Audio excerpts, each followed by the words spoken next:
On est parti pour une semaine d'hystérie, de grand délire. Bon, alors on comprend parce que la situation est historique. Mais on a l'impression que le caractère incommensurable de cette situation n'incite pas la classe politique et le milieu médiatique à prendre conscience que peut-être il faudrait changer de manière de faire. Donc, on a eu droit à une soirée électorale dans laquelle, évidemment, tout le monde s'écharpait, tout le monde rajoutait dans la caricature, et personne n'a pensé à se demander comment il est possible que plus de 10 millions de Français aient voté pour le Rassemblement national dans des élections législatives. Non, c'est passé à l'as. En fait, c'est devenu secondaire, la question est bien de savoir qui se désiste et comment, est-ce que machin a dit ça, est-ce que truc a réellement fait une distinction ou mis sur le même plan les uns et les autres. Mais le message envoyé par les Français, la raison pour laquelle ce parti gagne des voix d'élection en élection.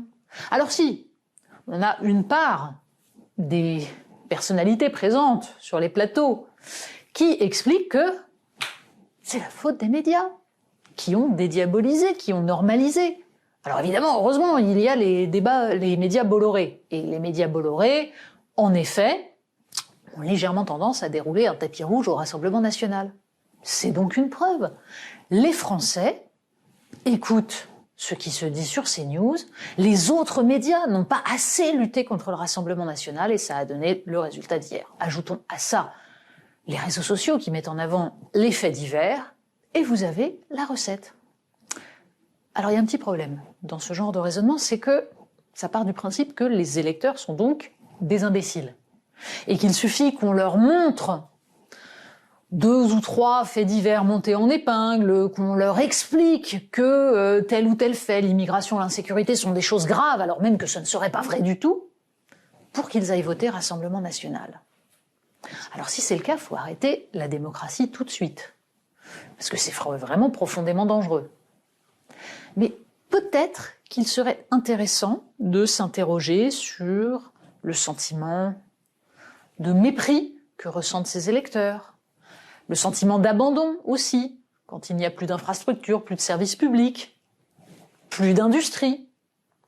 Et peut-être faudrait-il comprendre que des pans entiers du réel ont été abandonnés au Rassemblement national et qu'on continue à le faire. Au lieu de ça, nous avons donc eu des discours plus ou moins flous. Un Emmanuel Macron qui, après être allé voter en tenue d'aviateur, avec casquette, lunettes noires, bref, nous jouant un nouveau personnage de sa panoplie, a donc expliqué qu'il ne fallait aucune voix au RN, mais sans dire clairement s'il fallait des désistements et de quelle manière. Juste avant que Édouard Philippe n'explique qu'il ne fallait aucune voix au RN, mais aucune non plus à LFI, pendant que Gabriel Attal, lui, revenait à la proposition initiale, aucune voix pour le RN. De l'autre côté, une gauche passablement explosée, avec un Jean-Luc Mélenchon qui saisit l'occasion pour une fois de plus jouer les repoussoirs et une fois de plus être l'instrument du Rassemblement national qui adore agiter la peur des insoumis, des soutiens du Hamas, et en a joué tant qu'il pouvait sur les plateaux de télévision. Eh bien, Jean-Luc Mélenchon décide de leur apporter ça, tout bonnement, avec Rima Hassan à côté de lui, portant un kéfier, fièrement. Pendant qu'il expliquait donc quelle était la stratégie du nouveau Front populaire, sans même avoir consulté ses partenaires du nouveau Front populaire. On sent bien que les uns et les autres ont intérêt à cela. Pendant des années, la Macronie nous a joué nous ou le chaos. Emmanuel Macron ou le Rassemblement national. Rien d'autre n'existait. Mais Jean-Luc Mélenchon joue à peu près à la même chose.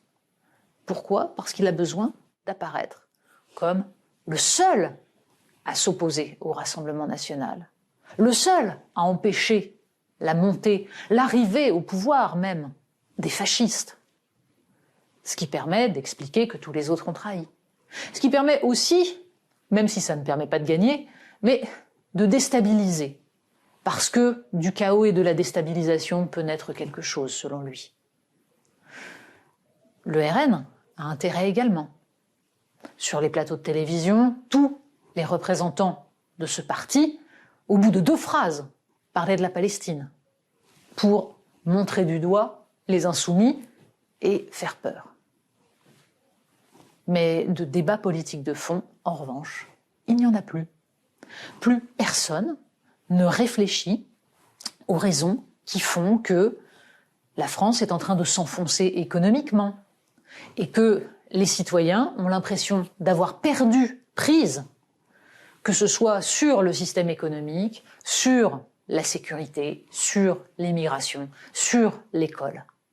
Rien, pas un mot sur l'état de l'éducation nationale dans une campagne législative.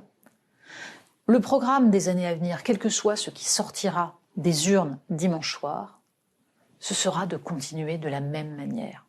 Parce qu'il n'y a eu aucune réflexion sur ce qui expliquait la situation actuelle. S'il y a des désistements efficaces pour éviter une majorité absolue du Rassemblement national, de toute façon, il n'y aura pas de majorité et il n'y aura pas de programme. Bref, nous avançons vers une période difficile dans laquelle il va falloir tout reconstruire.